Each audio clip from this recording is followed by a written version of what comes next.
नमस्कार, बहुत बहुत स्वागत है आप सभी का डीडी न्यूज के इस खास कार्यक्रम में। इस वक्त में मैं हूं निखिल सिंह और क्या है इस वक्त की बड़ी खबरें जिनके बारे में विस्तार से जानने समझने को लेकर आपके मन में जिज्ञासा है। क्या है इन खबरों के मायने, क्या है इनके पीछे का एजेंडा।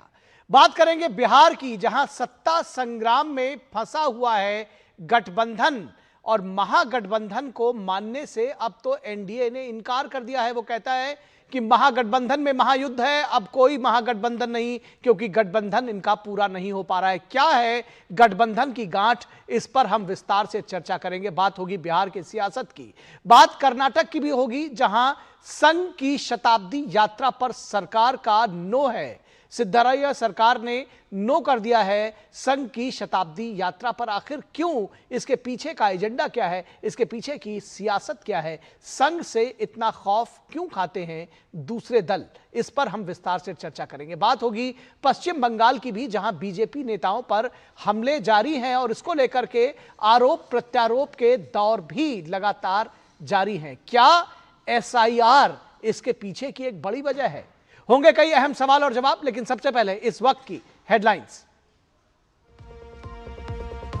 दीपावली पर प्रधानमंत्री का देशवासियों के नाम पत्र, ऑपरेशन सिंदूर, स्वदेशी, जीएसटी समेत नक्सलवाद का किया जिक्र। कहा नक्सल मुक्त क्षेत्रों में पहली बार जलाए जा रहे हैं दीप।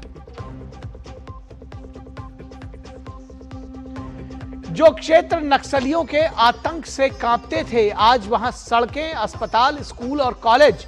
रक्षा मंत्री राजनाथ सिंह ने पुलिस स्मृति दिवस पर कहा इसमें हमारे पुलिस बलों का और सुरक्षा बलों का बड़ा योगदान। बिहार चुनाव के लिए नीतीश कुमार ने शुरू किया प्रचार अभियान। मुश्किल में महागठबंधन, 10 से 11 सीटों पर आपस में ही भिड़ंत। बीजेपी ने कसा तंज, महागठबंधन को बताया टुकड़े टुकड़े गठबंधन। और पश्चिम बंगाल में बीजेपी नेता शुभेंदु अधिकारी की कार पर हुए हमले को लेकर आरोप प्रत्यारोप हुए तेज। टीएमसी ने कहा यह जनता की नाराजगी का नतीजा, तो बीजेपी ने लगाया खुला आरोप। कहा एसआईआर के डर से अवैध बांग्लादेशियों वाली टीएमसी की लुंगी वाहिनी ने किया है यह हमला। और बात होगी सबसे पहले बिहार की, जहां सत्ता संग्राम में फंसा हुआ गठबंधन और सियासी जो रण है वो तेज हो गया है बिहार में। बिहार असेंबली चुनाव का नजारा धीरे धीरे साफ हो गया है। नामांकन की प्रक्रिया पूरी हो चुकी है, लेकिन सीटों को लेकर महागठबंधन में फंसा पेच सुलझने का नाम नहीं ले रहा है। महागठबंधन में सीटों को लेकर कोई औपचारिक ऐलान सामने नहीं आया है, लेकिन दिल के टुकड़े इधर उधर बिखरे हुए हैं। इस दिल के टुकड़े हजार हुए, कहीं कोई इधर गिरा कोई उधर गिरा, तो दिल के टुकड़े जो हैं महागठबंधन के वो इधर उधर बिखरे हुए हैं। ये नामांकन के बाद से ही दिखने लगा है। राजद ने अपने सभी 143 सीटों के प्रत्याशियों का ऐलान कर दिया है। अंतिम दिनों तक वीआईपी के मुकेश सहनी भी 15 सीट पर अपना दावा जता चुके हैं, लेकिन 243 सीटों पर महागठबंधन के 254 उम्मीदवार लड़ रहे हैं और झारखंड मुक्ति मोर्चा को असहज कर दिया है। अब वे चुनाव मैदान से बाहर हो गए हैं, यानी कि झारखंड मुक्ति मोर्चा ने जिन पहले 6 सीटों पर चुनाव लड़ने का ऐलान किया था, अब वो इस चुनाव मैदान से बाहर हो गए हैं। लगभग 12 सीटों पर महागठबंधन के उम्मीदवार फ्रेंडली फाइट के लिए तैयार हैं। कांग्रेस पार्टी ने अपने 61 उम्मीदवार उतारकर अन्य सहयोगी दलों के सामने मुश्किल खड़ी कर दी है। जेएमएम का दावा है कि कांग्रेस और राजद ने गठबंधन धर्म का पालन नहीं किया है। झारखंड मुक्ति मोर्चा ने गठबंधन पर पुनर्विचार की भी धमकी दे डाली है। कमाल की बात यह है कि राजद और कांग्रेस पार्टी खुद 7 सीटों पर सीधी लड़ाई में है, लेकिन राहुल गांधी इस पर चुप है। आरोप मैनेजर के माथे पर मढ़ा जा रहा है। आखिर राहुल गांधी की बिहार में अब तक एंट्री क्यों नहीं हुई, यह भी सवाल पूछा जा रहा है। उधर एनडीए गठबंधन ने सभी सीटों पर सहमति से चुनाव लड़ने का सभी 5 सहयोगी दलों से ने अपनी राजनीतिक सूझबूझ का परिचय दिया है।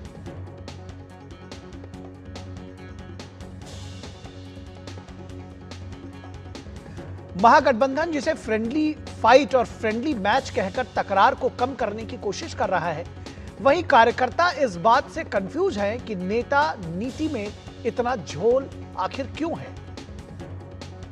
एनडीए बनाम इंडी गठबंधन में सीधी लड़ाई के बीच प्रशांत किशोर की जन सुराज और ओवैसी की एआईएमआईएम भी दोनों गठबंधनों को कई सीटों पर सरदर्द बढ़ा सकते हैं। ओवैसी की पार्टी ने आखिरी दम तक महागठबंधन से तालमेल की कोशिश की थी और उसके लिए तैयार भी थी, लेकिन बात नहीं बनी। महागठबंधन के नेतृत्व का दावा कर रहे तेजस्वी खुद को मुख्यमंत्री का चेहरा बता रहे हैं, लेकिन उनके सहयोगी कांग्रेस इस मुद्दे पर खामोश है। सवाल यह है कि वोट अधिकार यात्रा में राहुल गांधी के रथ पर एक साथ दिखने वाले सभी नेता चुनावी जनसभा में एक साथ क्यों नहीं दिख रहे हैं? जाहिर है बिहार में लड़ रहे 74 दलों में कौन किसके लिए चुनौती पेश कर रहा है, यह तस्वीर अभी धुंधली है।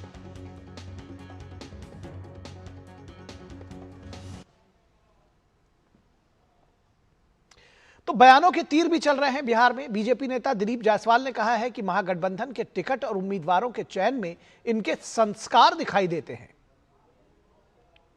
महागठबंधन का जिस तरह से टिकट के बंटवारे में और उम्मीदवार के चयन में सिर फुटौल हुआ है, आपसी मतभेद सामने आया है, इससे पता चलता है कि इनका संस्कार क्या है। और मतदाता यही देख रही है कि जो महागठबंधन, जो राष्ट्रीय Janata Dal, Congress, communist, VIP, JMM seat का बंटवारा नहीं कर सकती है, वो सरकार क्या चलाएगी।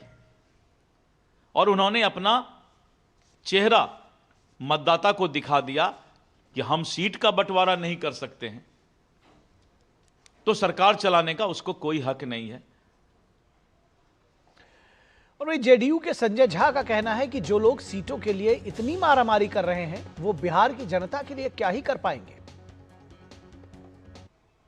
क्या हाल है कांग्रेस जो वायरल हुआ है, क्या हाल है प्रदेश अध्यक्ष का, वो आप स्थिति देख रहे हैं कांग्रेस का। फ्रेंडली फाइट क्या होता है, इसका मतलब बिहार की जनता क्या समझता है? अभी ही सीट के लिए अभी ही मारामारी चल रही, तो वो बिहार का क्या करेंगे? जब 150 4-5 पार्टी मिलकर के नहीं लड़ सकते हैं, तो 13 करोड़ लोग को क्या संभालेंगे? और लोजपा रामविलास के नेता और केंद्रीय मंत्री चिराग पासवान का कहना है कि विपक्ष में सीट शेयरिंग को लेकर ही इतना बिखराव है, तो चुनाव में आखिर क्या होगा। मैंने अपने जीवन काल में कभी इस तरीके का चुनाव नहीं देखा जहां पे इतना बड़ा गठबंधन इस तरीके से बिखराव की कगार पर आ गया। अभी तक सीटों की संख्या तक गठबंधन नहीं डिसाइड कर पाया है। ये दोस्ताना संघर्ष राजनीति में नहीं होता है, ये गलत शब्दावली है। जो एसी कमरे में बैठ के हेलीकॉप्टर में घूमकर इन लोगों को लगता है कि भैया हम लोग ऊपर हम लोग मिल जाएंगे तो नीचे भी कार्यकर्ता मिल जाएंगे, ऐसा नहीं होता। महागठबंधन ने कहीं ना कहीं अपना पूरा नुकसान, जिस तरीके से इन्होंने इसमें बिखराव किया है, जिस तरीके से समन्वय नहीं बैठ पाया है, इसका बहुत बड़ा खामियाजा महागठबंधन को भुगतना पड़ेगा। एनडीए वैसे ही मजबूती से आगे बढ़ रहा था, पर अब तो कहीं ना कहीं महागठबंधन ने हम लोग को कई ऐसी सीट जो संभवतः हम लोग के लिए मुश्किल हो रही थी, उस पर भी वॉक ओवर दे दिया। और आरजेडी नेता मृत्युंजय तिवारी का कहना है कि महागठबंधन में सब कुछ ठीक है। कुछ अगर 2-4-10 सीटों पर फ्रेंडली फाइट की नौबत आई है तो 10 ही सीट पर ही ज़्यादा से ज़्यादा एनडीए जीत पाएगी। इसके बाद तो बाकी सीटों पर तो श्री तेजस्वी यादव जी जीतेंगे, ये एनडीए वाले ही कह रहे हैं बार बार। तो हमारे यहाँ सब ऑल इज वेल है। वहीं जेएमएम नेता मनोज पांडे ने राजद और कांग्रेस दोनों पर आरोप लगाए हैं। क्या कुछ कहा उन्होंने, आइए सुनते हैं। हमारे कल माननीय मंत्री ने भी विस्तार पूर्वक समझाया, बताया कि राष्ट्रीय जनता दल के द्वारा और कहीं न कहीं कांग्रेस भी को भी दोषी हम मानते हैं कि हमें वहां पर उचित स्थान नहीं मिला। हमारी इच्छा नहीं थी कि हम गठबंधन तोड़ें। 6 सीट पर पार्टी मन बना चुकी थी, परंतु फिर इंडिया गठबंधन के तरफ से ये बातें आई थी कि नहीं, आपको एकोमोडेट किया जाएगा, इंतजार करें, लेकिन इंतजार की इंतहा हो गई। अंततः गठबंधन में कहीं जगह नहीं मिला, सिर्फ भ्रम पैदा किया गया। तो इंतजार की इंतहा हो गई। गठबंधन में सिर्फ भ्रम पैदा किया गया। ये एनडीए के लोग, बीजेपी के लोग, जेडीयू के लोग नहीं कर रहे हैं, बल्कि उसी महागठबंधन के लोग कह रहे हैं जो उसमें शामिल हैं, यानी जेएमएम का दर्द छलककर बाहर आया है और वो कह रहे हैं कि भ्रम की स्थिति बनाई गई है, केवल बेवकूफ बनाया गया है। और इस पूरी खबर पर बातचीत करने के लिए हमारे साथ 3 खास मेहमान और हमारे संवाददाता पटना से जुड़े हुए हैं। सबसे पहले अपने मेहमानों से आपका परिचय करा दें। हमारे साथ मयंक मौली, बीजेपी के प्रवक्ता, जुड़े हुए हैं। मयंक जी, स्वागत है आपका। हमारे साथ दुष्यंत नागर, पॉलिटिकल एनालिस्ट हैं और कांग्रेस के समर्थक माने जाते हैं, कांग्रेस का पक्ष रखेंगे। बहुत स्वागत है दुष्यंत जी आपका। और हमारे साथ विनोद मिश्रा, हमारे कंसल्टिंग एडिटर, जुड़े हुए हैं। विनोद जी, स्वागत है आपका भी। और कुमार आलोक, हमारे संवाददाता पटना से जुड़े हुए हैं। कुमार, आपके स्वागत के साथ सवाल भी आपसे ही शुरू करेंगे। क्या कुछ चुनावी फिजा आप हमको बताएंगे, दिखाएंगे, चुनाव के क्या रंग दिखाएंगे इस वक्त पटना से और खासतौर पर बिहार से आप लगातार कवर कर रहे हैं। और महागठबंधन में जो बात पूरी नहीं हो पाई है एक दूसरे के खिलाफ, जिसको फ्रेंडली फाइट कर रहे हैं, जनता में क्या मैसेज जा रहा है इसको? आप लोग चूंकि जा रहे हैं पब्लिक के बीच में, इसलिए पूछा।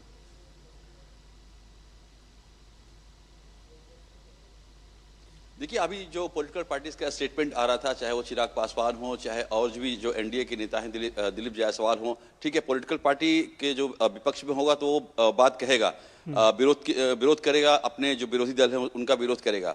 लेकिन अगर आम जनता की आप बात करें, आरजेडी के कार्यकर्ताओं की बात करें, कांग्रेस के कार्यकर्ताओं की बात करें, वीआईपी पार्टी के कार्यकर्ताओं की बात करें, तो ये जो डिले हुआ है, ये जो माथापच्ची हुई है या सिर्फ टवल हुआ है, उसका सीधा सीधा नीचे जो कार्यकर्ता जो वोट देता है, जो एमएलए बनाता है, जो सरकार बनाता है, वो एक बहुत ही खराब संदेश गया है। और अभी तक जो जद्दोजहद की जो स्थिति है वो जारी है। आप देखिए, अफाक आलम है, कस्बा से सिटिंग विधायक थे कांग्रेस के, उनका टिकट काट दिया गया और उनका टिकट काट करके इरफान आलम को उम्मीदवार बनाया गया और कहा जा रहा है कि इसमें पप्पू यादव का बहुत बड़ा योगदान है। तो जो ऑडियो वायरल हुआ है राजेश राम और अफाक आलम के बीच, वो यहाँ काफी चर्चित हो रहा है और लोगों में चर्चा का विषय बना हुआ है कि अफाक आलम कह रहे हैं राजेश राम से कि मेरा टिकट कैसे कट गया। राजेश राम का उत्तर है कि मैंने तो सब कुछ फाइनल कर दिया था, सिंबल पर भी साइन कर दिया था, अब कहां से गड़बड़ी हुई ये आप अल्लावरू से पूछिए, यानी कृष्णा अल्लावरू जो कांग्रेस के प्रभारी हैं। अब वो फिर कहता है, अफाक आलम कह रहे हैं कि नहीं, कृष्णा अल्लावरू का फोन तो स्विच ऑफ आ रहा है, मैं किससे बात करूं, पार्टी ऐसे चलती है क्या? तो उधर से राजेश राम का जवाब आता है कि नहीं, मुझे कुछ नहीं पता, ये तो गड़बड़ हो रहा है, पार्टी में जो कुछ भी हो रहा है वो सही नहीं हो रहा है। तो ये ऑडियो वायरल हो रहा है, तो ये दर्शा रहा है किस तरीके से पार्टी के अंदर, महागठबंधन के अंदर जो जीत देखने को मिल रही है। और अभी एक सूचना आपको बता दूं कि सुगौली जो क्षेत्र है, सुगौली विधानसभा क्षेत्र है, वहां से महागठबंधन को बहुत बड़ा झटका लगा है, क्योंकि वहां जो शशि भूषण सिंह वीआईपी के उम्मीदवार थे, उनका नामांकन रद्द हो गया है। तो हम कह सकते हैं कि अभी भी जो फ्रेंडली फाइट की बात हो रही है, जो सूची आई है, आरजेडी ने 143 सीटों पर अपने उम्मीदवार खड़े किए हैं, 61 सीटों पर कांग्रेस चुनाव लड़ रही है, वाम दल 30 सीटों पर चुनाव लड़ रहे हैं और वीआईपी 15 सीटों पर चुनाव लड़ रही है। लेकिन 15 में से एक आपको अभी मैंने बताया कि उनका नामांकन रद्द हो गया। तो एक तरह से सीटों का अपना सूची उन्होंने जारी तो कर दी है, लेकिन बहुत सारे ऐसे सीट हैं जहां पर कहीं कांग्रेस के सामने आरजेडी है, कहीं वीआईपी के सामने आरजेडी है, कहीं कांग्रेस के सामने सीपीआई है। तो ये असमंजस की स्थिति अभी भी बनी हुई है। और नामांकन, यानी परसों नामांकन वापसी का अंतिम दिन है, उसके बाद देखना होगा कि नामांकन वापसी के अंतिम दिन क्या कुछ निकल के आता है और क्या डैमेज कंट्रोल कर पाते हैं महागठबंधन के लोग या नहीं। बिल्कुल देखने की बात होगी। फिलहाल विनोद जी, आपके पास आना चाहेंगे इस तरह की अभूतपूर्व स्थिति, क्योंकि गठबंधन पहले भी चुनाव होते थे, एक दूसरे के साथ में होते थे, एकाध सीटों पर मैंने पहले भी देखा है कि फ्रेंडली फाइट हो जाती थी, जहां पे कुछ एक सीटें फंस जाती थी, लेकिन इतनी बड़ी संख्या में 1 दर्जन सीटें लगभग आमने सामने हो रहे हैं। किस तरह से इसका आकलन करेंगे, किस तरह से इस पूरी स्थिति को, बिहार की सियासत को देखते हैं आप? देखिए, ये कहावत है ना कि दिल मिले न मिले हाथ मिलाते रहिए। तो ये फ्रेंडली जो फाइट है, जिसको मैच कह रहे हैं, दोस्ताना, वो वही है।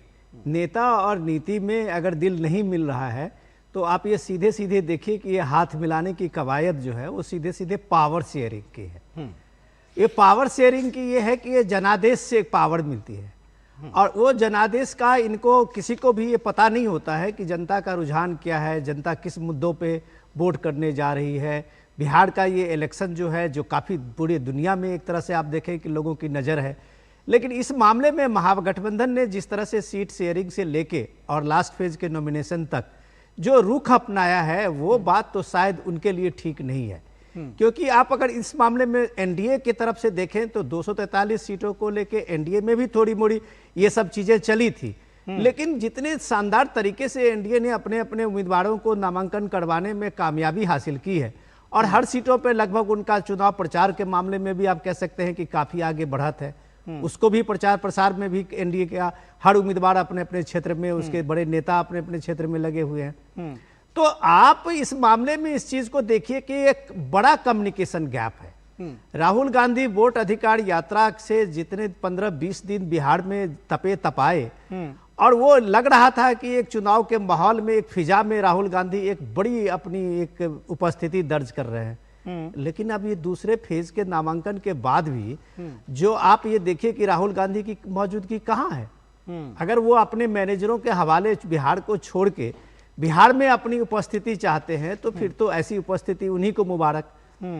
इम्पॉर्टेंट ये सबसे ये है कि आप एक तेजस्वी को जिस तरीके से चुनौती एनडीए की सरकार के पार्टी से मिल रही है, उससे ज्यादा चुनौती तो कम से कम महागठबंधन के लोग दे रहे, दल के लोग दे रहे हैं। महागठबंधन के दल में चाहे वो सीपीआई की तरफ से हो, चाहे माओवादी लेनिनिस्ट की तरफ से हो, सीपीआई-एमएल की तरफ से हो, चाहे वीआईपी की तरफ से हो, हर पार्टी की तरफ से तो सीधी चुनौती तेजस्वी को ही झेलना पड़ा है। तो अब सवाल है कि जो आदमी लोगों के बीच में ये बता रहा है कि हम सीएम के फेस हैं, हम सीएम बनेंगे तो हम ये काम करेंगे, उनके सीएम बनने से पहले तो ये लगभग एक खेल हो चुका है।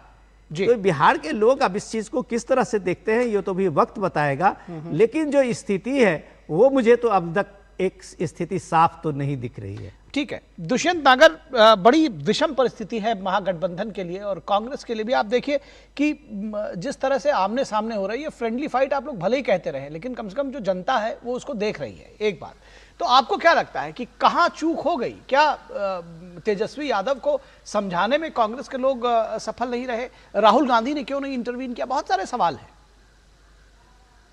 देखिए जी, कुछ सीटों पे ऐसी स्थिति है कि जहां पे कांग्रेस और आरजेडी के उम्मीदवारों के बीच में लड़ाई है, जहां पहले और दूसरे नंबर की जो फाइट है वो कांग्रेस और आरजेडी के बीच में है, और वहां पे अगर दोनों पार्टियां चुनाव लड़ रही है तो मैं समझता हूं कि उसमें गठबंधन का कोई नुकसान नहीं है, उल्टे फायदा ही है।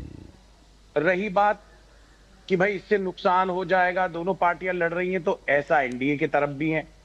एनडीए के बहुत सारे प्रत्याशी, नेता, पूर्व मंत्री निर्दलीय चुनाव लड़ रहे हैं, उसमें जेडीयू से भी हैं, बीजेपी से भी हैं, लोजपा से भी है। आप कहें तो मेरे पास लिस्ट है पूरी, मैं उनका नाम भी ले सकता हूं। नहीं, वो तो बहुत, वो हर चुनाव में हर क्षेत्र से हर प्रदेश में होता है, कोई नई बात नहीं है। जिनको टिकट नहीं मिलता उसमें से बहुत से बागी होकर चुनाव लड़ते हैं, ये बहुत पुरानी प्रक्रिया है। लेकिन सवाल ये है कि सिंबल लेकर के लड़ना और ये कहना कि बागी लड़ रहे हैं, बागी में और सिंबल लेकर लड़ने में अंतर है। आप तो इतने समझदार हैं, आप जान रहे हैं। देखिए, रणनीतिक रूप से 11 सीटों पे अगर आरजेडी वर्सेस कांग्रेस है तो उसमें गलत क्या है?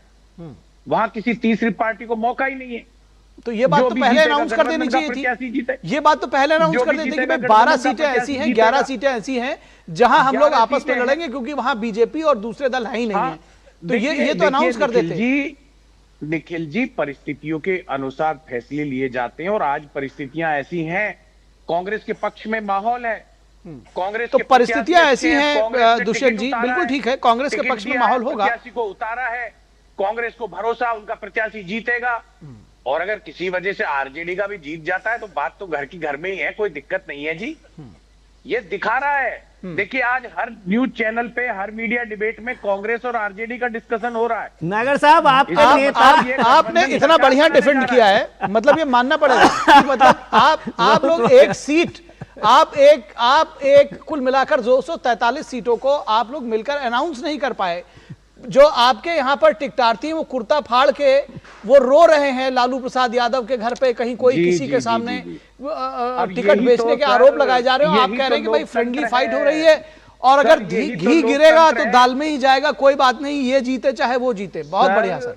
और मैं आपको बताऊं, जो आप कह रहे हैं कि नाराजगी है, प्रत्याशी, संभावित प्रत्याशी कपड़ा फाड़ के लेट रहे हैं, तो ये दर्शाता है कि गठबंधन जीत रहा है, इसीलिए टिकट के लिए मारा मारी, बहुत बढ़िया सर, इसीलिए ठीक है, टिकट के लिए लोग ठीक दौड़ है लगा सर। रहे हैं। अगर अगर अगर अगर अगर ये पैसे कोई- लेने के भी आरोप ये लगाए कमजोरी उन्होंने, नहीं है साहब। ठीक है, ठीक ये है, ठीक है पैसा सर, किसी ने नहीं लिया। आपका पॉइंट आ गया, मैंने और ना उसको ले लिया, गठबंधन का कोई जनता भी पैसा उसको लेता देख रही है। है। 2 लेकिन करोड़ मैं 70 लाख को रुपए कहना लेने चाहता हूं, का सर, वो माथा पीट रहे थे, जिनके ये आप जिक्र कर रहे हो, जिनका मैं और जिक्र कर रहे हैं, आप भी समझ रहे हैं, ठीक। आते हैं सर। मयंक मौली जी, इस स्थिति में ये कह रहे हैं कि भाई हम तो नंबर 1 और 2 ही हैं, जो एनडीए है वो बहुत पीछे है, और कांग्रेस तो थंपिंग मेजॉरिटी से जीतने वाली 61 सीटों पर भले ही लड़ रही हो। कैसे देखते हैं इसको, कैसे लेकर जाएंगे इन चीजों को जनता के सामने? दरअसल देखिए सर, कहा जाता ना कि परीक्षा में जिस विद्यार्थी ने तैयारी नहीं की होती है उससे अगर 33% मार्क आने की भी संभावना मिले तो वैसे ही बल्लियों उछलता है। तो कांग्रेस की स्थिति वैसी ही है। 243 सीटों पे कहीं अभी प्रत्याशी घोषित नहीं कर पाए। कांग्रेस कितनी सीटों पे लड़ रही है ये एक सूची तक अभी जारी नहीं हो पाई है, या इनके महागठबंधन के दल कहाँ लड़ रहे हैं। और जैसा कि अभी नागर साहब बता रहे थे कि 1 नंबर और 2 नंबर पे हम ही है, तो मतलब ये घरेलू और ये फ्रेंडली फाइट, पहली बात ये फ्रेंडली फाइट शब्द जो है ये मुझे नहीं समझ में आता है किसी भी गठबंधन में फ्रेंडली फाइट नाम की कोई जगह है चुनाव में। ये एक आपसी में जो विरोधाभास है वो दर्शाता है। और फ्रेंडली फाइट करने वालों में, और जैसा आपने बिल्कुल बजा फरमाया कि और बागियों में काफी अंतर होता है। सिंबॉलिक के आपस में एक दूसरे के खिलाफी नूरा कुश्ती जो चल रही है वो जनता साफ देख रही है। और ये एक और आपको मैं बता दूं, आपके लोकल संवाददाता भी उस बात की पुष्टि करेंगे, विगत 5 या 6 दिनों से महागठबंधन के लिए आयातित हेलीकॉप्टर पड़ा हुआ है, उस पर बकायदा धूल फाक रहा है। वहां बैठ करके चुनाव प्रचार करने जाने वाला कोई नहीं है। तेजस्वी यादव जी अपने घर कोप भवन में बैठे हुए हैं और राहुल गांधी जी जो है वो बाहर है। और इनके जो प्रदेश अध्यक्ष हैं उन्होंने तो स्वयं स्वीकृति दे दी इस बात की। जो ऑडियो कथित लीक जो हुआ है उसमें उन्होंने बताया कि उनकी कितनी चलती है पार्टी में। उनके एक प्रदेश अध्यक्ष सरीखा व्यक्ति अगर किसी आदमी को टिकट नहीं दिला सकता है, और कुछ शब्दावलियों का प्रयोग किया गया था जो मैं नहीं लेना चाहूंगा यहाँ पे अपने शीर्ष नेतृत्व के प्रति, तो ये दिखाता है कि कांग्रेस पार्टी जो है ऊपर से लेकर नीचे तक कितनी संगठित है और संगठन में कितना चलता है लोगों का एक दूसरे का। वो हमारे यहाँ कोई, हम लोग गलत तो नहीं कहते हैं कि बेसिकली रबर स्टैंप्स की बहाली की जाती है, चाहे इनके राष्ट्रीय अध्यक्ष हो या प्रदेश अध्यक्ष हो। होना वही है जो गांधी परिवार चाहेगा। और गांधी परिवार की कितनी रुचि है इस चुनाव में वो हमें साफ साफ दिख रहा है। और हो भी क्यों सर, विगत 35 वर्षों से कांग्रेस पार्टी को बिहार में अगर अपने आप को अस्तित्व बचाना है, या जो कहिए जो वेंटिलेटर पे सांस भी ले पा रही है, उसका ऑक्सीजन तो लालू परिवार के यहाँ से आता है। तो लालू परिवार ने ऑक्सीजन दे रखी है, तो बैसाखियों पे चल भी पा रहे हैं। ऑक्सीजन हटा देगी तो कांग्रेस बिहार में फिलहाल मित प्राय से ऊपर कुछ भी नहीं है। तो जब वही बात है ना, जो जिसको फेलियर बच्चे को पता ही है कि उसे फेल करना है, तो अगर कोई गाहे बगाहे एक आशा भी जग जाती है कि चलो ट्यूशन लगा के या कुछ करके 32-33 नंबर भी आ जाएंगे, तो इनका वही हाल है। उसमें भी अब ये माने विरोधाभासी कहिए या कहिए कि जो सेल्फ कॉन्फिडेंस का माने डबल डोज या बूस्टर डोज लगा रखा है कि ये सरकार बनाने की स्थिति में आ रहे हैं। पता नहीं सीटें कितनी लड़ रहे हैं अभी तक तो वो पता नहीं है, सरकार कैसे बनाएंगे ये ईश्वर ही मालिक है इस चीजों का। तो वही स्थिति बड़ी हास्यास्पद है। और बिल्कुल सही जो आपने विजुअल चलाया, जो हमारे केंद्रीय मंत्री हमारे घटक दल के सहयोगी चिराग पासवान ने कहा, ये तो खुद ही वॉकओवर देने की स्थिति में है। ये वॉकओवर दे रहे हैं, इनके प्रत्याशी हिट विकेट हो रहे हैं। आज भी जैसे एक इनके प्रत्याशी का हमने सुना कि उनका टिकट नॉमिनेशन कैंसिल हो जा रहा है। ये ठीक से फॉर्म नहीं भर पा रहे हैं सर, पता नहीं किस मुगालते में चल रहे हैं कि क्या हो रहा है। ठीक है दुष्यंत नागर जी, सीधा सवाल है आपके पास, पहले इसका जवाब ले लूं कि जो सीट नहीं बांट पा रहे वो बिहार क्या चलाएंगे, उसके बाद मैं कुमार आलोक के पास जाऊंगा और फिर जो है विनोद जी के पास। देखिए जी, 2 बातें गठबंधन ने स्पष्ट करी है। श्री राहुल गांधी जी ने कहा है अति पिछड़ों के विषय में कि अति पिछड़े वर्ग के लोग जो भूमिहीन है उन्हें भूमि देंगे, उनको शहर। नागर साहब भागिए मत।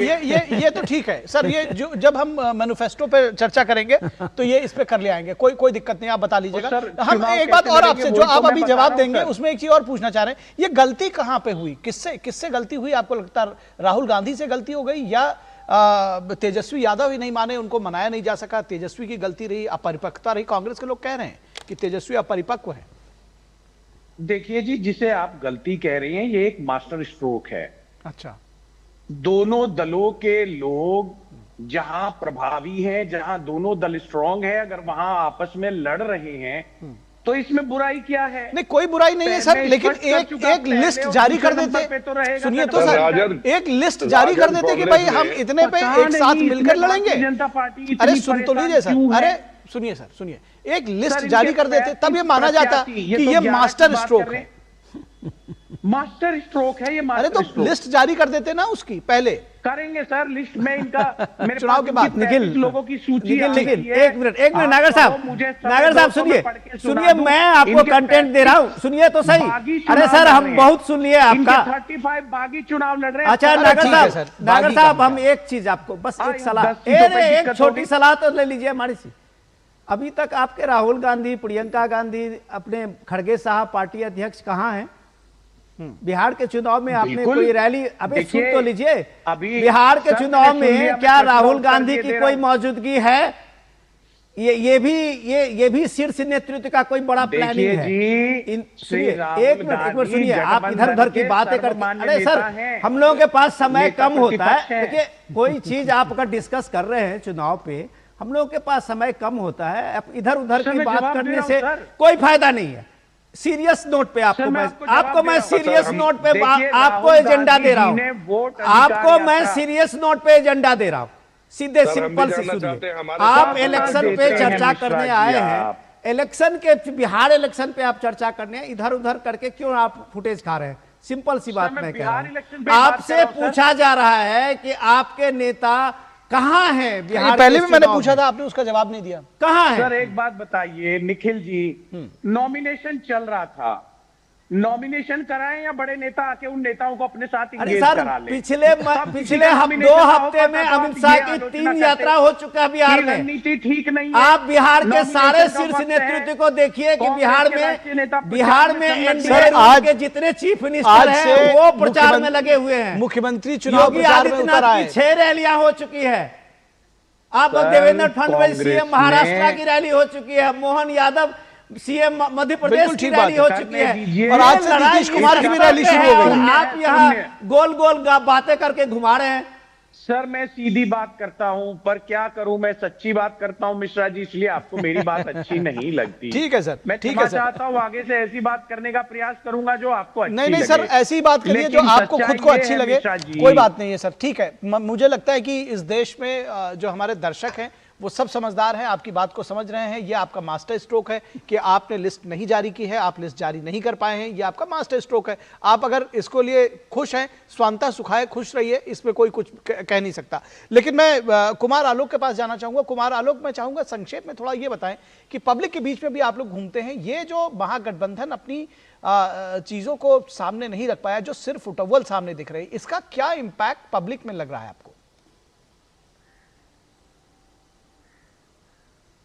मैंने आपको पहले ही बताया कि पब्लिक में बहुत ही खराब इंपैक्ट पड़ा है, और खासकर जो कार्यकर्ता हैं उनके अंदर।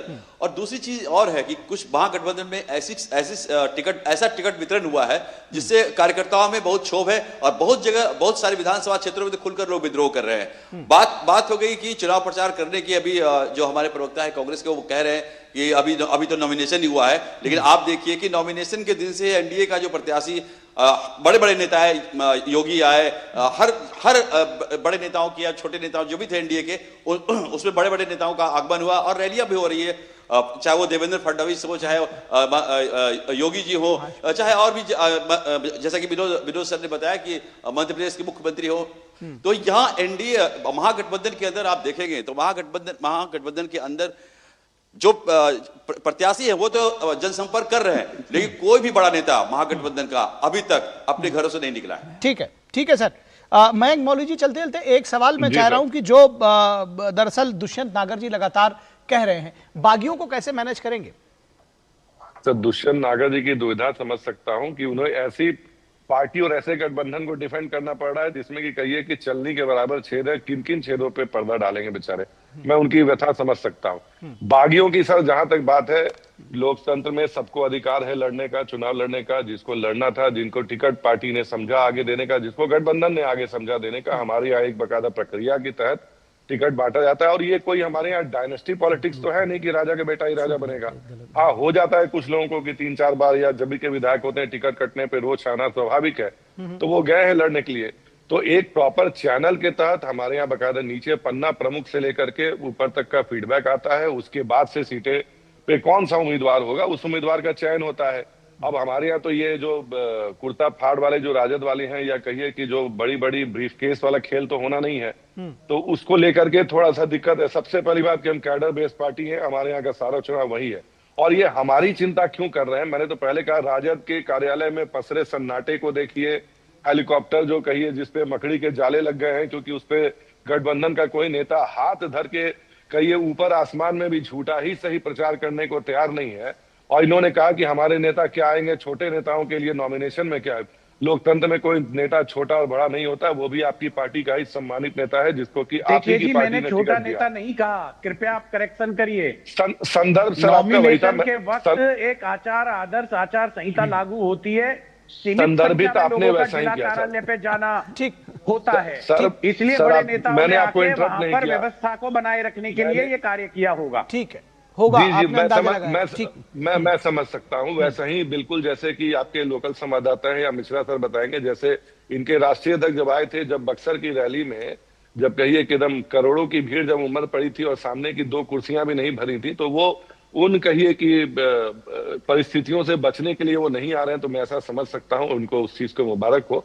रही बात, आपने पूछा राहुल गांधी जी कहाँ व्यस्त हैं, क्यों नहीं आ रहे हैं, तो जैसा हमने पहले भी कहा कि जब चुनाव आते हैं, वो शुरू में आए, वो बाद में फिर स्कॉटलैंड और बैंकॉक चले गए, उनको रिजुविनेट भी होना पड़ता है, हम उनकी परिस्थितियां समझ सकते हैं। और रही बात अभी, तो क्या पता वो किसी चमत्कारी स्कीम में लगे हों कि जैसे एक तरफ आलू डालो दूसरी तरफ सोना निकले। चलिए ठीक है सर, ठीक है योजना में व्यस्त हो। ठीक है सर, ठीक है। अभी इस पर चर्चा नहीं करेंगे। विनोद मिश्रा कुछ ऐड करना चाह रहे हैं जल्दी से? प्रधानमंत्री के ऊपर एक समअप कर रहा हूँ। नहीं दुष्यंत जी मत उस पर रिएक्शन दीजिए, मैंने उनको रोक दिया। इतना ही कर रहा हूँ। देखिए दुष्यंत जी आपका भी बहुत धैर्य से सुना है, सारी चीजों को हम लोगों ने देखा है। इलेक्शन का जनता का फैसला है, जनता के हाथ में होना है। लेकिन बड़ा सवाल ये है कि जनता के बीच में जब आप जाते हैं तो आपके पास मुद्दे क्या होते हैं। जनता के बीच में जब आप जाते हैं तो आप अपने नेतृत्व को और अपने संगठन को किस रूप में रखते हैं। तो महागठबंधन की बात जब मैं आपको कहता हूं कि देखिए, पहले तो मैं मयंक जी को एक करेक्ट कर दूं कि सिर्फ इनके ही पार्टी का नॉमिनेशन कैंसिल नहीं हुआ है, आपके भी गठबंधन एनडीए का भी एक कैंडिडेट का हुआ है। जी हुआ है। जी। तो वो आप एक तरह से देखिए कि आप दोनों दल जो है 242 पे लड़ रहे हैं। एक तरह से एक एनडीए का भी नॉमिनेशन कैंसिल हुआ है, और आज ये जो अभी बता रहे थे तारापुर से एक वीआईपी के कैंडिडेट का भी नॉमिनेशन कैंसिल हुआ है। तो अब सवाल ये है, कैंसिल होना एक अपनी एक चूक होती है चीज़ों को, और जो इसकी स्क्रिप्टनिंग होती है तब उस बीच में बात सामने आती है। लेकिन इंपॉर्टेंट ये है कि ये बात बिहार के लोग इस बात को जानना चाहेंगे कि 20 साल के नीतीश सरकार के एंटी इनकम्बेंसी की एक बड़ी लहर होनी चाहिए। विपक्ष के पास एक बड़ा मुद्दा था, और इस मुद्दे को लेके वो नीतीश कुमार के सरकार के इस शासन के जो भी बात तेजस्वी कुशासन कहते हैं उसको वो घेर सकते थे। लेकिन आज की तारीख में इनके नेताओं को कोई मुद्दा नहीं हाथ में आया। आप एक मुद्दे को कैसे डिफ्यूज किया, एसआईआर पे, वोट अधिकार यात्रा, वोट चोरी कहते कहते आप इलेक्शन कैंपेन को आपने ऐसे डिरेल किया कि आज आपके पास में जनता को बीच में जाके उसको उस मुद्दे को छोड़ने का कोई मोरल अथॉरिटी नहीं बनता। राहुल गांधी नहीं जा रहे हैं, या खड़गे साहब नहीं जा रहे हैं, प्रियंका जी नहीं जा रहे हैं, तो ये सारी पार्टियों ने जो रैली की है, लगातार यात्रा की है, उसके बाद जब आज जाएंगे तो वो क्या बताएंगे, किस तरह से लोगों को संबोधित करेंगे। तो सवाल ये है कि आपको नीतीश सरकार के खिलाफ में, एनडीए के खिलाफ में ऐसा कोई ठोस मुद्दा नहीं है। आप सिर्फ कहानी के बल पे अगर बिहार का चुनाव जीतना चाहते हैं तो मुझे इसमें डाउट लगता है, क्योंकि बिहार के लोग बहुत ही सेंसिटिव हैं और बिल्कुल ये जो आप बहुत मैच्योर हैं। बिल्कुल आपने जो बात कही कि बिहार के लोग बहुत सेंसिटिव हैं, बहुत मैच्योर हैं, हमारे दर्शक जो बिहार से जुड़े हुए हैं, जो देख रहे हैं या देश भर में, वो बहुत मैच्योर है। तो अगर आप कुछ भी कहते रहे इस पे, वो इन reading in between the lines वो भी समझते हैं कि कौन क्या कह रहा है, उसके क्या मायने हैं। फिलहाल आप सभी लोगों का, मयंक जी, दुष्यंत जी, विनोद जी और कुमार आलोक, बहुत शुक्रिया हमारे साथ जुड़ने के लिए। और यहां रुकेंगे एक छोटे से ब्रेक के लिए। ब्रेक के बाद जब वापस लौटेंगे तो आपको दिखाएंगे कि कर्नाटक में संघ की शताब्दी यात्रा पर आखिर सरकार का नो क्यों आया।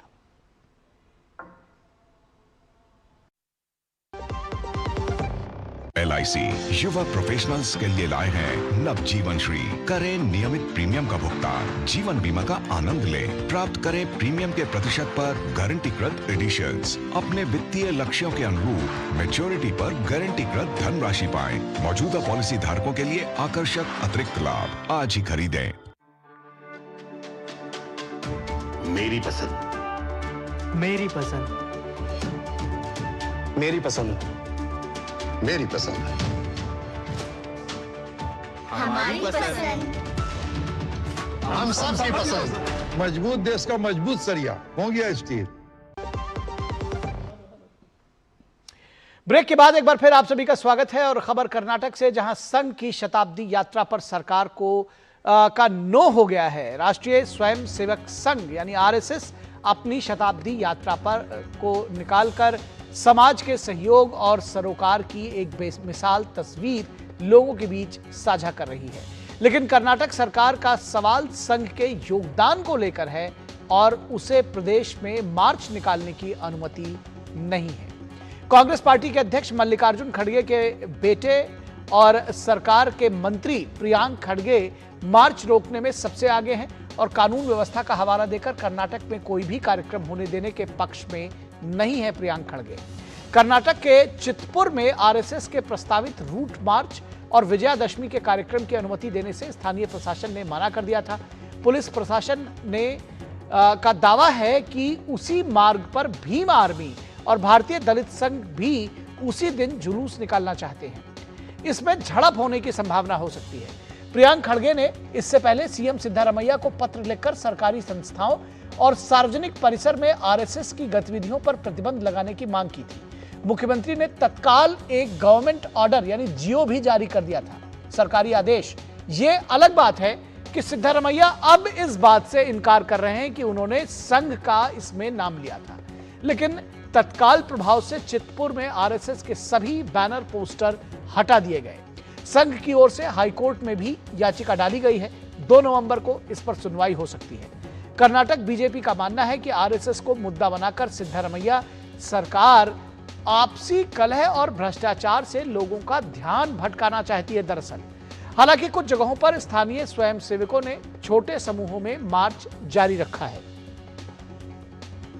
सरकार का दावा है कि पहले की सरकारों ने भी ऐसा सर्कुलर निकाला है, लेकिन यह भी बात सच है कि 3 बार संघ पर प्रतिबंध लगाने की योजना विफल हो चुकी है। कभी भी संघ के खिलाफ कोई ठोस आधार कांग्रेस की सरकारें नहीं दे पाई है। तो कांग्रेस नेता और कर्नाटक सरकार के मंत्री प्रियांक खड़गे ने मार्च को रोके जाने के लिए सुरक्षा व्यवस्था का हवाला दिया है। I don't know, you should ask the RSS the timing of the march. They are the ones, right, who had kept quiet for so long, and suddenly when I get abusive calls, I get death threats from their goons, they want to prove a point and do the march there itself. And I'm a local representative, I'm a public representative from that region. Quite naturally, if you're going to abuse the public representative, there are other peoples, other organizations who will also get encouraged or emboldened to do all these things. And it's my duty to ensure that nothing untoward happens. तो nothing untoward happens, इसके लिए यात्रा पर ही रोक लगा दिया जाए। कानून व्यवस्था की जिम्मेदारी जो है वो सरकार की है और कोई भी अगर अपना मार्च निकालना चाहता है, कोई भी संगठन, एनजीओ या कोई भी दल, तो ये उस पर सुरक्षा की जिम्मेदारी दरअसल सरकार की होती है। ये बात प्रियांक खड़गे भूल जाते हैं।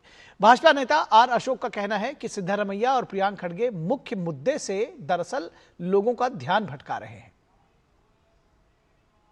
And Priyanka Kharge, it is I think they pre-plan everything because there is no development in Karnataka.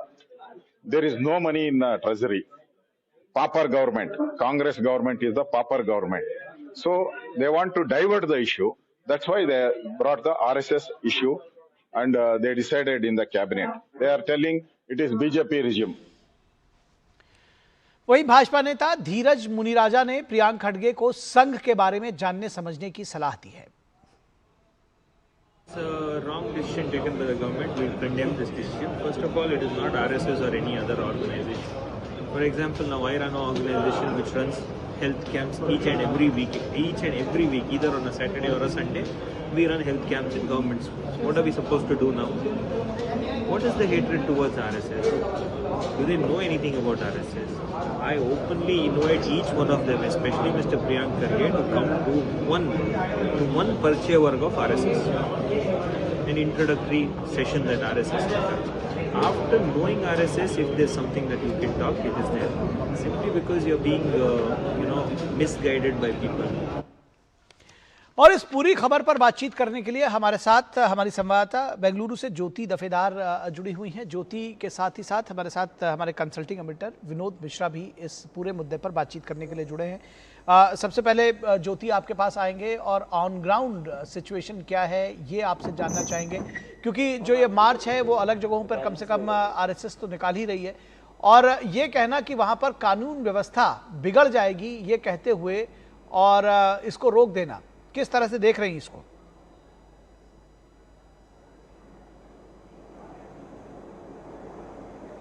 आप एक बार अपना ऑडियो चेक कर लें ज्योति, ऑडियो हम तक नहीं मिल पा रहा है। ऑडियो नहीं आ रहा है? जी जी, अब मिल रही है, बोलिए जी ज्योति। आरएसएस शताब्दी समारोह को लेकर कांग्रेस सरकार अभी विवादों में घेरी हुई है। ये अगर हम इस स्टोरी की बैकग्राउंड देखें तो अक्टूबर 4 को आईटी-बीटी मिनिस्टर प्रियांक खड़गे जी सिद्धरामैया को एक पत्र लिखते हैं। उनमें कर्नाटक की जो गवर्नमेंट प्रीमाइसेस है वहां पे संघ की कोई भी कार्य चटवटिक वहां पे नहीं होना चाहिए, उसे पाबंदी लगाना चाहिए। इस स्टोरी का बैकग्राउंड देखिए, उन्होंने लेटर लिखते हैं कि अक्टूबर 4 को, लेकिन ये लेटर वायरल होता है अक्टूबर 12 को। अक्टूबर 12 उस वक्त कर्नाटक के दूसरे जिलों में हर जगह पे कोने कोने में आरएसएस शताब्दी की समारंभ मार्च पास कर रहे थे। उस वक्त ये लेटर वायरल हुआ, तो उसके बाद प्रियांक खड़गे कहते हैं कि उनको धमकियों की कॉल आ रही है और थ्रेटनिंग कॉल्स आ रही है। तो उसके बाद कर्नाटक का कैबिनेट एक डिसीजन भी लेता है कि उस डिसीजन में जो भी गवर्नमेंट प्रीमाइसेस है, गवर्नमेंट प्रीमाइसेस में आरएसएस की प्रतिबंधक को पाबंदी लगाने की एक रेजोल्यूशन पास करते हैं। सब इतनी जल्दबाजी में होता है, बहुत जल्दबाजी में होता है। अगर दूसरे कुछ डिसीजन लेना है तो कैबिनेट मीटिंग पे मीटिंग करता है, लेकिन यहाँ पे एक सख्त उनका जो रीजन या उनका मोटो नजर आता है, जैसे बीजेपी लीडर्स या विधायक या हो एमपी हो, सब लोग कहते हैं कि आरएसएस को नजर रखते हुए ही कर्नाटका गवर्नमेंट कैबिनेट में ऐसा डिसीजन लिया है। और कर्नाटका और उसके बाद चित्तापुरा, जो आईटी-बीटी मिनिस्टर प्रियांक खड़गे जी की जो कॉन्स्टिट्यूएंसी है, उस कॉन्स्टिट्यूएंसी में भी आरएसएस की संघ कार्यकर्ता वहां पे मार्च पास्ट करने के लिए लोकल एडमिनिस्ट्रेटिव से पहले से ही अनुमति उन्होंने देकर रखा था। लेकिन यहाँ पे राजनीतिक मुद्दा आया, तो वो जो अनुमति लेने के बावजूद भी वहां पे रातों रात चित्तापुर की कॉन्स्टिट्यूएंसी में रातों रात आरएसएस की भागवत ध्वज फ्लैग सबको हटाई दिया, क्योंकि वो लोग कहते हैं कि भीम आर्मी का भी एक मार्च पास्ट चलता है, वहां पे संघर्ष होने की चांसेस है। अनुमति देने के बावजूद भी ये मुद्दा है ना, चित्तापुर की मुद्दा अभी कर्नाटका हाईकोर्ट में है। अक्टूबर यही 19 में कर्नाटका हाईकोर्ट यहाँ की सुनवाई की थी और नवंबर 24 में उसका सुनवाई होगा, और अक्टूबर 24 में उसका सुनवाई होगा। नवंबर 2 में उन्होंने कहा है कि नवंबर 2 में आप मार्च पास्ट कर सकते हैं। उसके बाद सेडम जो है, जो भी कलबुर्गी के अंदर आता है, वहां पे सेडम में आरएसएस कार्यकर्ताओं वहां पे मार्च पास्ट किए थे, लेकिन पुलिस ने उनको ज्यादा देर तक वहां पे मार्च पास्ट करने की अनुमति नहीं दिया। उनको घेरे हुए है, पुलिस उनको गिरफ्तार किए थे। तो यहाँ पे देख सकते हैं कर्नाटका सरकार, जैसे बीजेपी लीडर्स या हो पब्लिक हो, वो कहते हैं कि आरएसएस यानी राष्ट्रीय स्वयंसेवक संघ को ही टारगेट कर कर्नाटका सरकार ये कर रहा है। आरएसएस नॉट ओनली प्रियंका खड़गे, कर्नाटका की जो मिनिस्टर थे, फिर सीएम सिद्धरामैया भी है, ओनली डीसीएम डीके शिवकुमार इससे अंतर रखे थे। दूसरे बीके हरिप्रसाद वो कहते हैं कि जो लाठी लेकर जाते हैं वो भयोत्पादक जैसे हैं, लाठी लेकर वो गाय चराने जाए, मतलब ऐसे कंट्रोवर्शियल स्टेटमेंट देते जा रहे हैं कर्नाटका के मिनिस्टर्स। यहाँ पे सीएम सिद्धरामैया एक बार कहते हैं कि जैसे प्रियंक खड़गे जी ने कहा है कि हम पाबंदी लगा देंगे, लेकिन गवर्नमेंट ऑर्डर में कहीं पे भी वहां पे संघ ऐसा क्लियर मेंशन नहीं हुआ है। लेकिन जो उनका इंटेंशन जो नजर आता है, संघ का कार्य चटवटिक, संघ का एक्टिविटी, उन सब पर पाबंदी लगाना ही उनका एक मेन मोटो ऐसा दिखता है। बिल्कुल, ये जो बात आपने कही कि दरअसल इस पूरी कवायद का जो मकसद है वो संघ की इस यात्रा पर, संघ के ऊपर रोक लगाने की है। विनोद जी, आपसे सीधा सवाल अगर हम आपसे समझना चाहें, आरएसएस से इतना डरती क्यों है कांग्रेस? चाहे वो राहुल गांधी के आप स्टेटमेंट्स देख लीजिए और अब प्रियंक खड़गे या कर्नाटक सरकार को देख लीजिए। देखिए, ये शताब्दी वर्ष है। आप ये कह सकते हैं कि दुनिया के कुछ गिने चुने ही ऐसे सामाजिक संगठन होंगे जिसने 100 साल की यात्रा पूरी की है। आरएसएस अपने देश में एक है। जिसने इस 100 साल की यात्रा को शताब्दी वर्ष समारोह मनाते हुए देश के अलग अलग जगहों पे सामाजिक सरोकार को बढ़ाने के लिए और सामाजिक सरोकार की एक तरह से आप कहें कि कृतज्ञता को दिखाने के लिए ये एक तरह का ये मार्च जो है उनका चल रहा है, पंथ संचालन जो उनका अलग अलग पथ संचालन का प्रोग्राम है।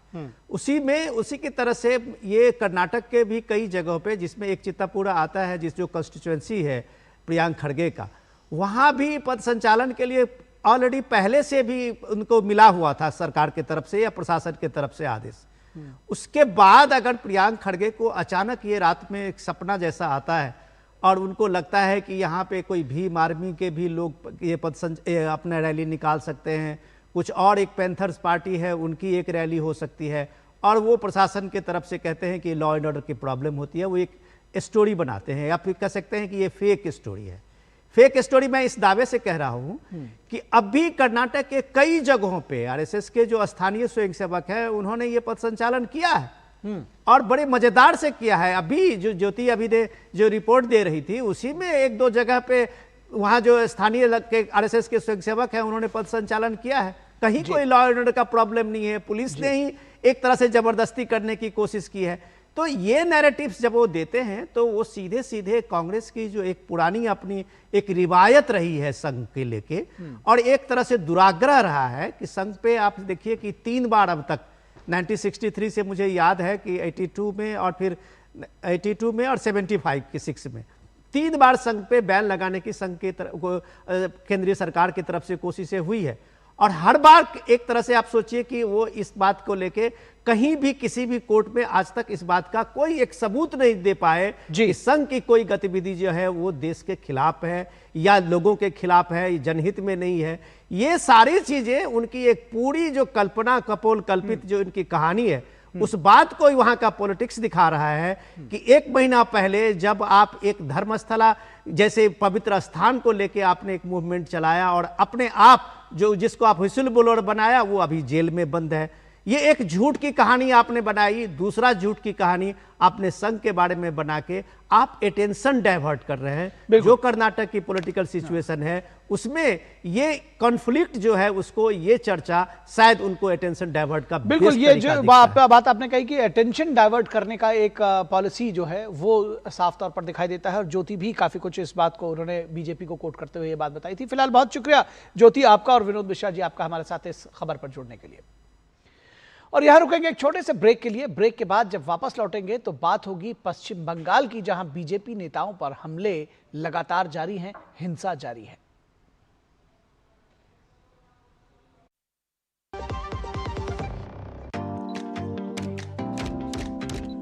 ओह लवली, वेल डन। अब होगा बड़ा स्टूडियो, नया कैमरा, नई लाइट्स,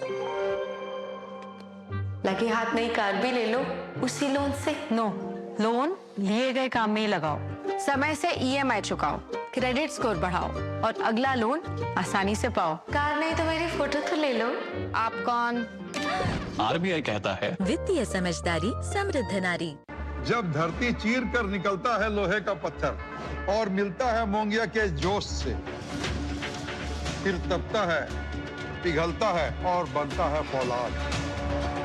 अब होता है सरिया सारी खूबियों के साथ। मोंगिया स्टील, मजबूत देश का मजबूत सरिया।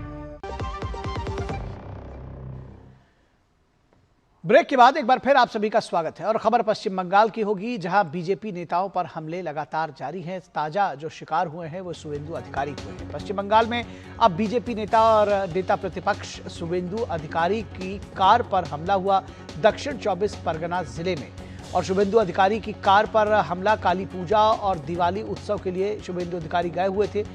कार को 7 जगहों पर रोकने की कोशिश की।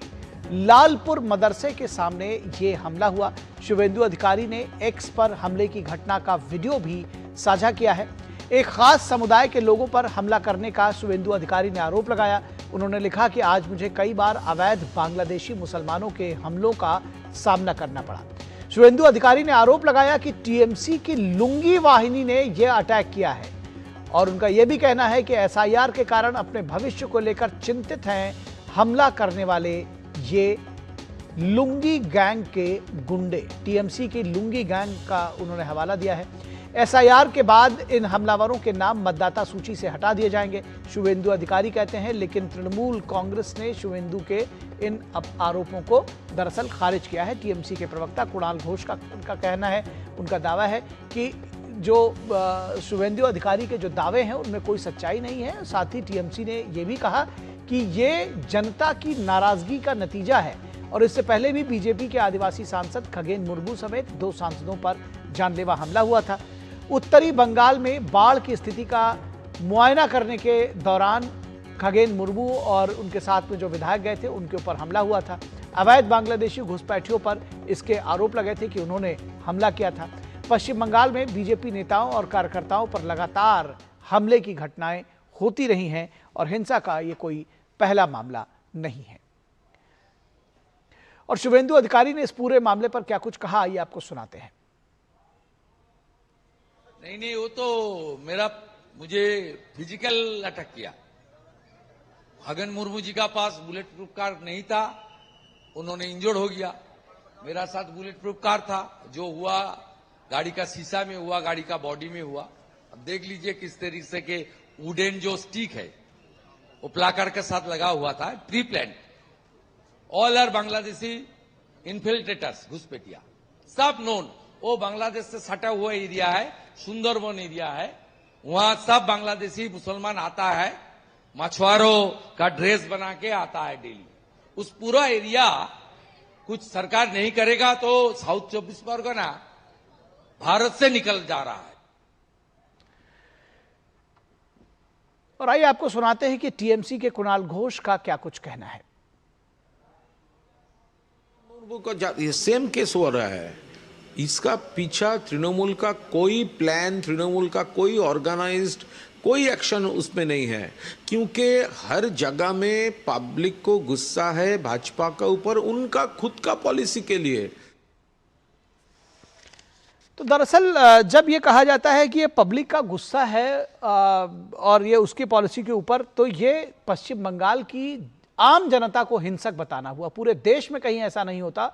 ये लोकतांत्रिक व्यवस्था है जहां पर अगर लोग गुस्सा हो तो वोट के माध्यम से वो लोगों को पराजित करते हैं, बदलते हैं, अपनी इच्छा जाहिर करते हैं, लेकिन कहीं हिंसक नहीं हो जाते। अगर पश्चिम बंगाल में टीएमसी के नेता ये कह रहे हैं तो ये भी वो उनसे प्रश्न पूछा जाना चाहिए। इस पूरे खबर पर हमारे साथ हमारे संवाददाता माफ कीजिएगा, हमारे साथ प्रसेनजीत बख्शी जुड़े हुए हैं कोलकाता से। जी प्रसेनजीत, शुभेंदु अधिकारी का ये दावा है कि ये लुंगी गैंग है, बांग्लादेशी घुसपैठिए हैं, और उनका ये भी दावा है कि ये दरअसल जो सारी कहानी है वो एसआईआर पर से बचने के लिए और एसआईआर ना हो इसके लिए तैयारी है। क्या कहेंगे आप? देखिए निखिल, मैं कुणाल की जो स्टेटमेंट है उसी स्टेटमेंट को लेकर आपकी सवाल का जवाब देना चाहता हूं कि पूरे बंगाल की जो लोग हैं वो हिंसक है और रास्ते पे इंतजार करता है कि कहां से बीजेपी का लोग जाते हैं और उनके ऊपर आक्रमण करे। कुणाल का कहना यह है कि उनका कोई काम धंधा नहीं है और बीजेपी के ऊपर उनका नाराजगी ऐसा है कि बीजेपी नेताओं के ऊपर यहाँ पे उसी रास्ते पे ठीक नहीं है, उसी साउथ 24 परगना जिला पे भाजपा की नेता जगत प्रसाद नड्डा जी को भी छोड़ा नहीं गया था। तो इनका काम है कि ढूंढ के बीजेपी का जितने सारे नेताओं की रूट प्लान है उस रूट प्लान को पता करना और उनके ऊपर इस तरह से हमला करना। क्या कहना चाहता है कुणाल घोष कि बंगाल के लोगों को काम काज नहीं है और बीजेपी के ऊपर हमला करना उनका काम है, वो इतना हमलावर है। ये इस तरह की बेबुनियाद बातें करना, इस तरह से बंगाल की शांत प्रकृति का लोगों को हमलावर कहना, गुंडा कहना, आक्रामक कहना, ये तृणमूल कांग्रेस को समझना चाहिए कि बंगाल के लोगों को इस तरह से गाली देना ये शोभा देता है कि नहीं। पहली बात तो ये ने।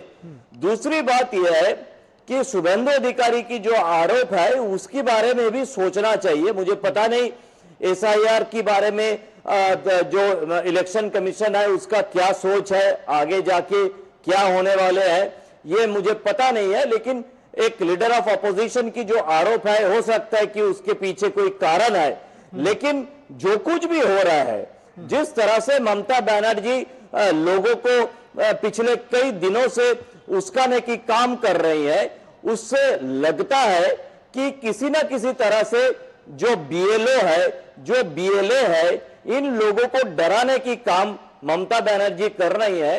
और किसी भी जगह पे अगर बीएलओ और बीएलए को भेजा जाए, अगर आगे जाके जब अगर एसआईआर हो उसी समय पे, तो लोगों के मन में एक डर पैदा करना और उनके जो इस तरह के हिंसक लोग हैं, इस हिंसक लोगों को इस तरह की किसी की गाड़ी के ऊपर आक्रमण करके, किसी की कॉन्वॉय के ऊपर आक्रमण करके, ऊपर से ऊपर सांसद को लहूलुहान करके उनकी एक जो ट्रायल है, उस ट्रायल और एरर के माध्यम से उनको एक क्रिमिनल बनाना, ये काम शायद बंगाल में जारी है, जो कई सालों से बंगाल की चुनाव में जब से ममता बनर्जी है तब से ये हम देखते आ रहे हैं, और ये काफी खतरनाक है। आगे जाके अगर इसी तरह से एसआईआर को और जो चुनाव आयोग है उनको इस तरह की चुनौती का सामना करना पड़ा, तो बंगाल के लिए भविष्य बहुत ही चुनौतीपूर्ण होने जा रहा है। निखिल जी, निश्चित तौर पर भविष्य चुनौतीपूर्ण होने जा रहा है। इसके लिए कुछ ना कुछ संज्ञान लेना पड़ेगा शायद केंद्र सरकार को भी, और सबसे बड़ी बात चुनाव आयोग को भी, कि अगर उसके वजह से ये सारी चीज़ें हो रही है। और ये जिस तरह से आपने कहा कि अगर कोई ये कहता है कि पश्चिम बंगाल की जनता नाराज़ है इसलिए अपने नेताओं पर हमले कर रही है, तो ये सीधे सीधे उस जनता का भी अपमान करना है। वह बहुत शुक्रिया प्रसेनजीत बख्शी इस तमाम बातचीत और जानकारी के लिए। तो इस वक्त के आज के अंक में बस इतना ही। हमारी पूरी टीम को दीजिए इजाजत। नमस्कार।